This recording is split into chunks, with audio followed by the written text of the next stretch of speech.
Welcome back again. Next point जो आपला आहे मेकॅनिकल प्रॉपर्टीज ऑफ फ्लुइड्स मधला तो आहे effect of impurity and temperature on surface tension. तर इम्प्युरिटीचा, अशुद्धीचा आणि टेम्परेचरचा सरफेस टेन्शनवरती काय इफेक्ट होतो? सरफेस टेन्शन म्हणजे आपण म्हणतो की परपेंडिक्युलर फोर्स जो आहे त्या एका इमॅजिनरी लाईनवरती आपण ड्रॉन केलेला आहे आणि त्या ठिकाणी असणारी जी काही परपेंडिक्युलर फोर्स आहे त्याच्यामुळे ते लाईक अ स्ट्रेच्ड मेम्ब्रेन म्हणून काम करतोय. त्याला आपण सरफेस टेन्शन म्हणतो, बरोबर आहे. मात्र ते सरफेस टेन्शनवरती इम्प्युरिटीचा आणि टेम्परेचरचा काय इफेक्ट होतो ते आपल्याला इथं पाहायचं आहे. फर्स्ट पॉइंट दिलेला आहे इफेक्ट ऑफ इम्प्युरिटीज. आता इम्प्युरिटीचा काय इफेक्ट होतो? when soluble substance such as common salt is added in water then surface tension increases. बघा, ज्यावेळी आपण एखाद्या पाण्यामध्ये कॉमन सॉल्ट वगैरे मिक्स केलं तर त्याचं सरफेस टेन्शन काय होतं? इन्क्रीज होतं, वाढतं. सेकंड आहे when sparingly soluble substance. Sparingly याचा अर्थ काय होतो? हळू प्रमाणामध्ये, हळूहळू मिक्स होणार. then sparingly soluble substance such as phenol or detergent is mixed with water then surface tension decreases. इथं इन्क्रीजेस होणार आहे आणि इथं मात्र काय होतं? जसं की फिनॉल असेल, डिटर्जंट असेल, हे जर आपण त्या पाण्यामध्ये मिक्स केलं तर त्याचं असणारं सरफेस टेन्शन काय होतं? डिक्रीज होतं. त्यामुळे तर लक्षात घ्या, एखादं कपडा असेल तर तो आपण स्वच्छ करू शकतो कारण की सरफेस टेन्शन डिक्रीज केल्यामुळे ते असणाऱ्या कपड्यावरती काय होणार आहे? इझिली स्प्रेड होणार आहे. त्यामुळे त्याच्यामध्ये असणारे जे काही स्टेन्स आहेत त्याला आपण मळ वगैरे म्हणतो तो रिमूव्ह होऊ शकतो. आणि थर्ड सांगितलेलं आहे इनसोल्युबल इम्प्युरिटी. आता इनसोल्युबल इम्प्युरिटी म्हणजे असे पदार्थ की जे पाण्यामध्ये विरघळत नाहीत. when insoluble impurity is added into water. समजा इनसोल्युबल इम्प्युरिटी जर आपण पाण्यामध्ये जर ऍड केली तर इनसोल्युबल इम्प्युरिटी म्हणजे जसं की लाईक ग्रीस असेल, ऑइल असेल, बरोबर आहे का? then surface tension of water also decreases. त्यावेळी सुद्धा सरफेस टेन्शन ऑफ वॉटर काय होणार आहे? डिक्रीजेस होणार.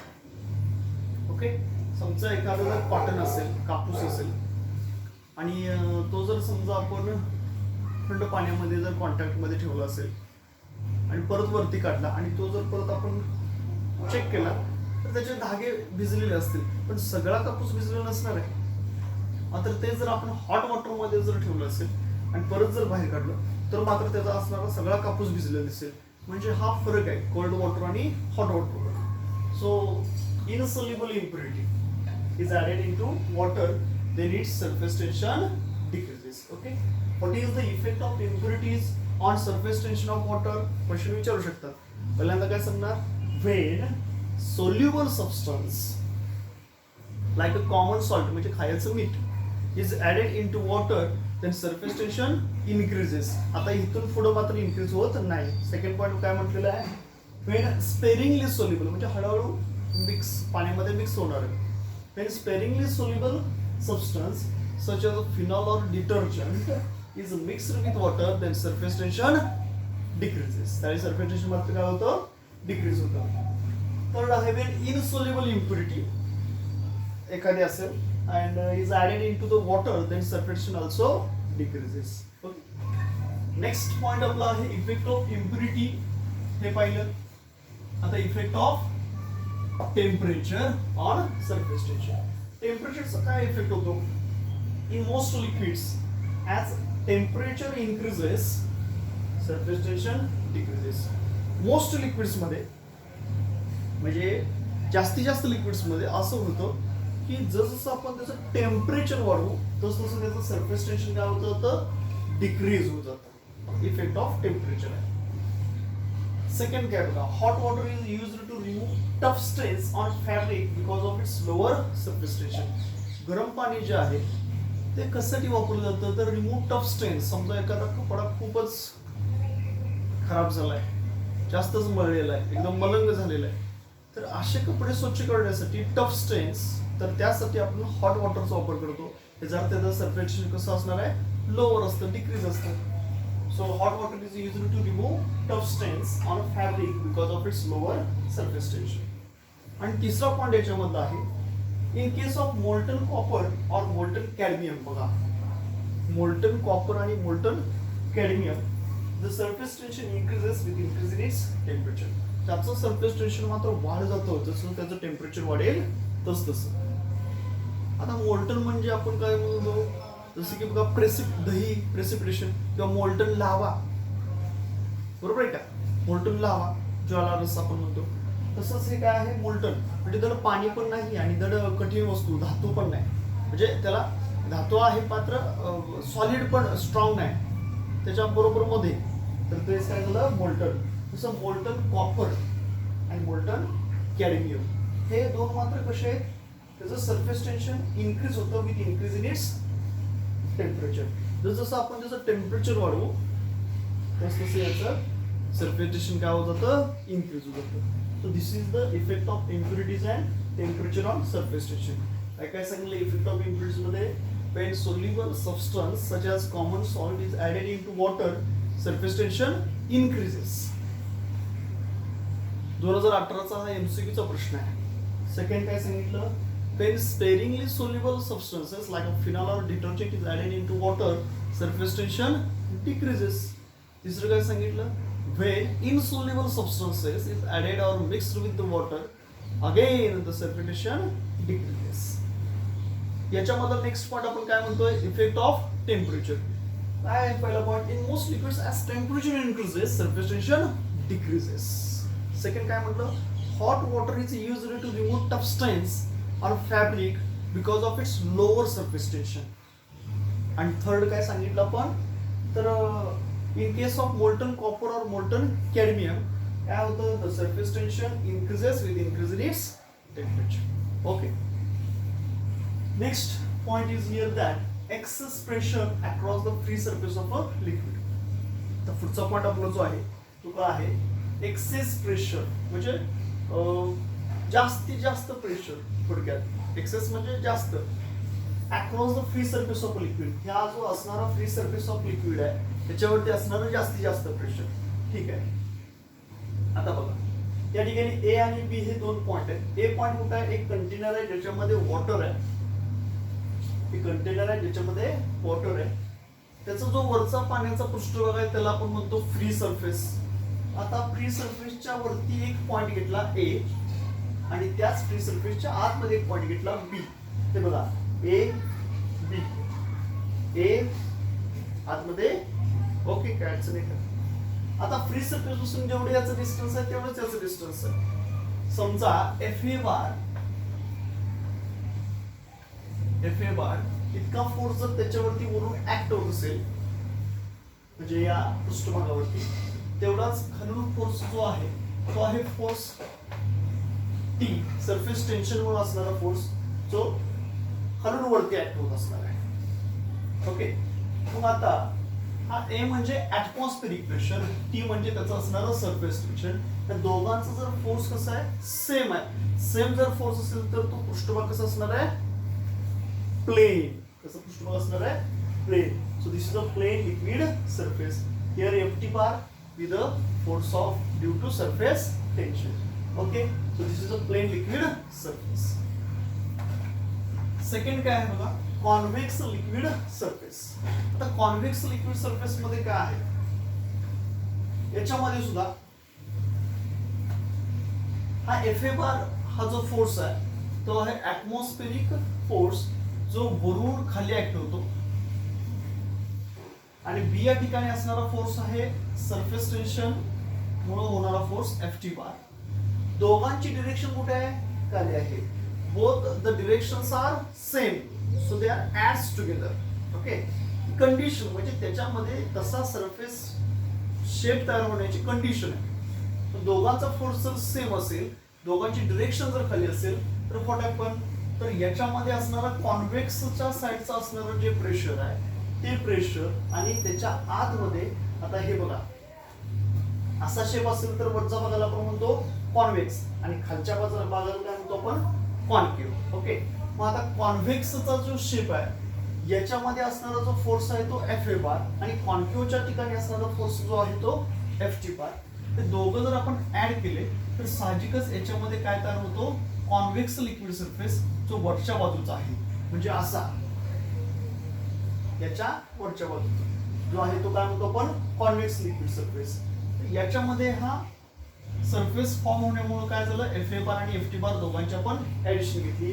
याचा अर्थ त्याच्या आउटसाइडचं प्रेशर इनसाइडचं प्रेशर याच्यामध्ये असणारा जो फरक आहे त्याच्यामुळे हा काय झाला, कॉन्व्हेक्स लिक्विड सरफेस तयार झाला. ओके, नेक्स्ट आपला आहे कॉन्केव्ह लिक्विड सरफेस. आता कॉन्केव्ह लिक्विड सरफेस मध्ये काय आहे, सेम आहे असं वॉटर घेतलेलं आहे, लिक्विड घेतलेलं आहे. या ठिकाणी सुद्धा एफ ए बार हा फोर्स आहे, एफ टी बार हा सुद्धा फोर्स आहे. आता याच्यामध्ये मात्र असणारा ए या ठिकाणचा फोर्स जो ऍटमॉस्फेरिक प्रेशरचा जो डाउनवर्ड डिरेक्शन मध्ये आहे, एफ टी बार हा फोर्स आहे तो इन अपवर्ड डिरेक्शन मध्ये म्हणजे सरफेस टेन्शन कंडिशन आहे. जर दोघंही एकमेकांच्या डिरेक्शनच्या अपोजिट असतील then the maximum pressure lies on the top surface, so they are just crisps inward. त्यामध्ये खोलगट भाग तयार होणार आहे. So it form a concave liquid surface. त्यामुळे याचा भाग कसा तयार झाला, कॉन्केव्ह लिक्विड सरफेस तयार झालं. So this is a concave surface. Okay, या आपल्याला साध्या कंडिशन्स त्यांनी दिलेले आहेत. त्यानंतरचा नेक्स्ट पॉइंट आपल्याला पाहायचा आहे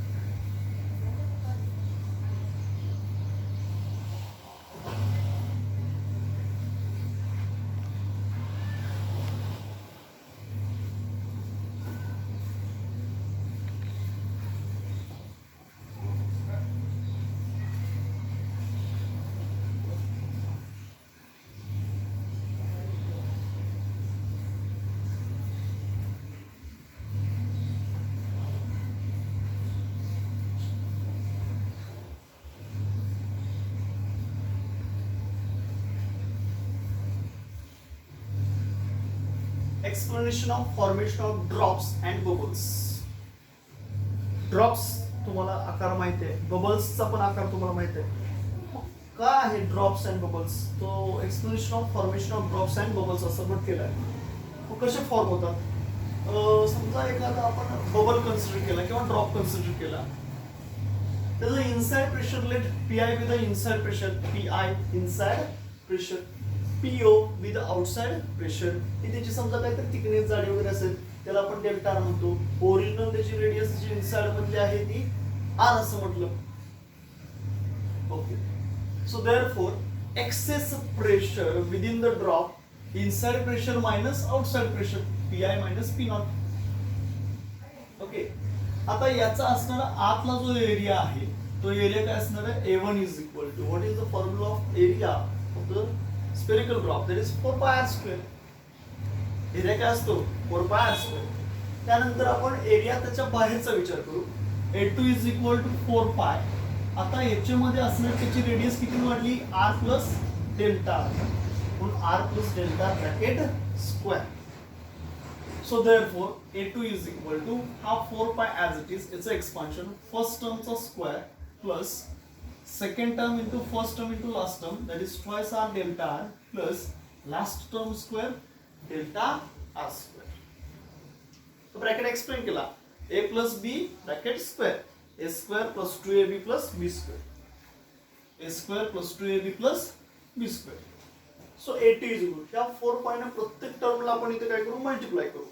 So 4 pi into r square, 4 pi r square, 4 pi into this काय येणार बघा, 4 into 2 are 8 pi r delta r plus 4 pi into delta r square, 4 pi delta r square. So A2 is equal to 4 pi r square as it is plus 8 pi r delta r as it is. Here delta r is very small. Delta r is very small. Then again square of the delta r square, it is very small. 0.2 again into 0.2, 0.04.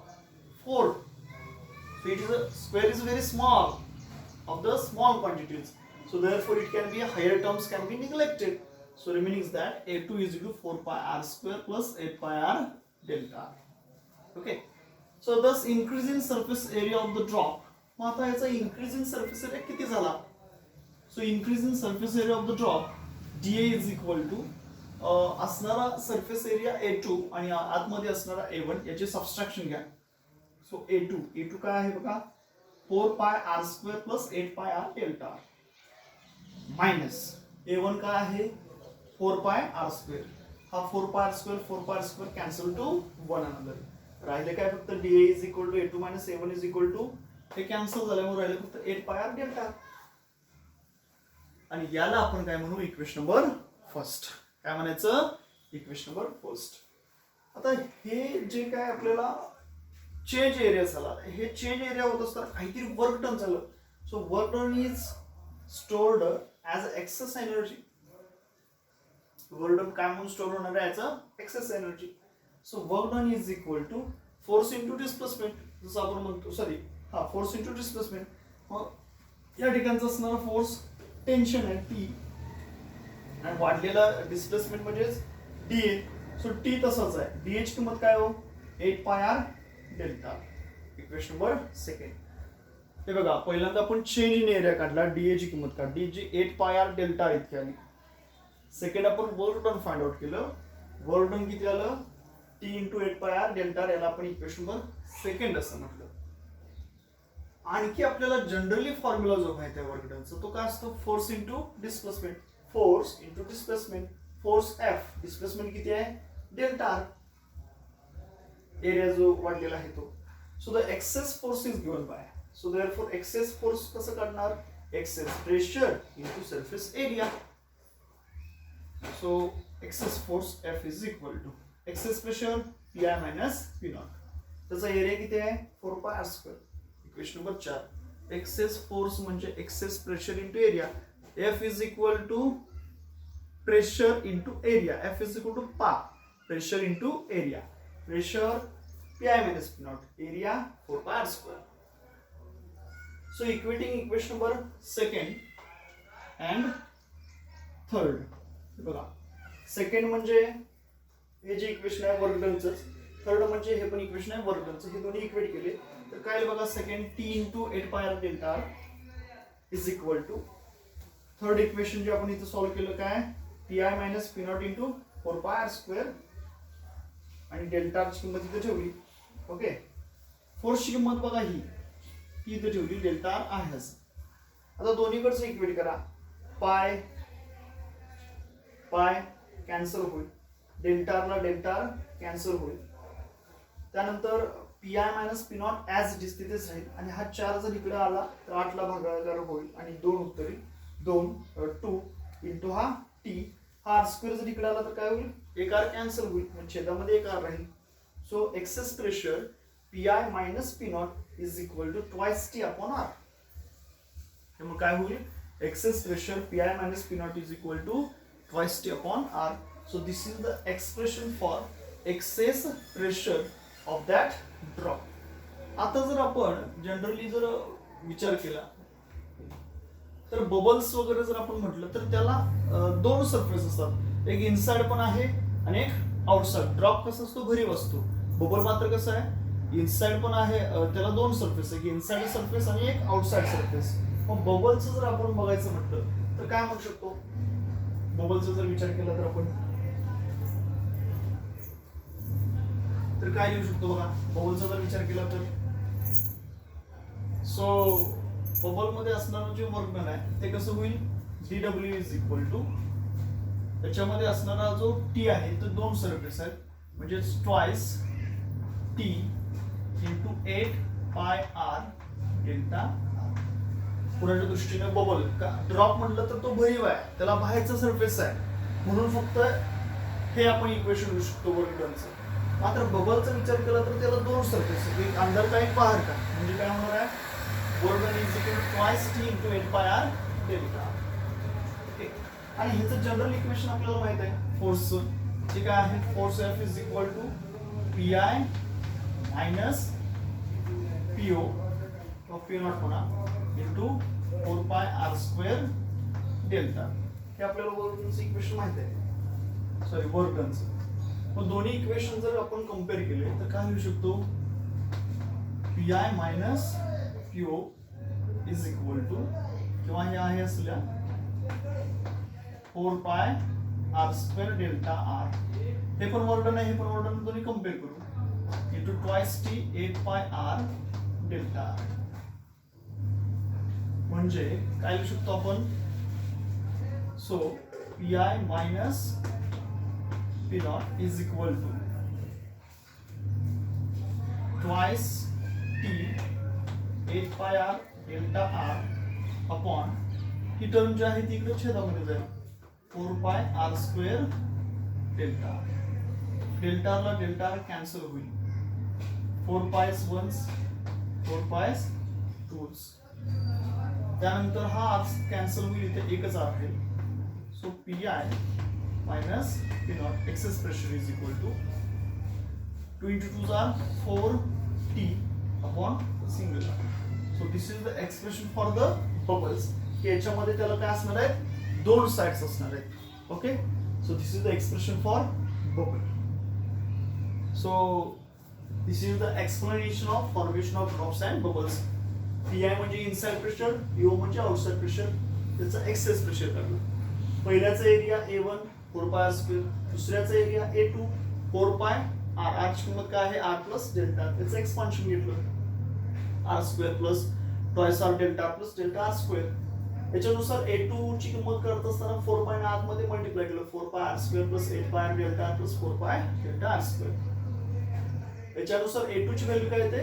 4 pi R square plus 8 pi R delta R. आता याच्यामध्ये higher power terms आपण काय करतो? Neglect.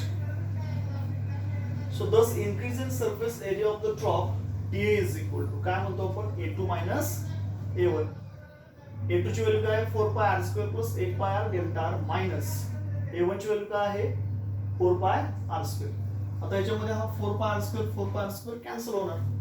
So A2 minus A1 is equal to राहिलं काय? फक्त 8 pi R delta R. त्याला आपण म्हटलं इक्वेशन नंबर फर्स्ट. आता work done is stored as excess energy. Work done काय म्हणून स्टोर्ड होणार आहे? Excess energy. त्याच्यानुसार work done is equal to T into D. हा टी तसाच आहे. आता डी ची किंमत काय येते? 8 पाय आर डेल्टा येते. Again work done is equal to काय? Force into displacement. याला आपण नेक्स्ट इक्वेशन म्हणू. So the excess force is given by excess pressure into area. P I minus P not into area 4 pi R square. आता equation number 2 आणि equation number 4 compare जर केले तर आपण हे इक्वेशन लिहू शकतो. त्याच्यानुसार एक्सेस प्रेशर भेटलं P i minus P not is equal to twice T upon r. हे ड्रॉपच्या बाबतीमध्ये झालं. बबलचा जर विचार केला तर त्याला काय असणार आहेत? दोन सरफेस असणार आहेत. तर त्यावेळेस असणारे जे वर्क डन आहे ते वर्क डन कसं येणार आहे? दोन सरफेस मिळून 2 into T into 8 pi R delta. हे बघा हे इक्वेशन आहे असं. फक्त दोन सरफेस असल्यामुळे इथं 2 येणार आहे.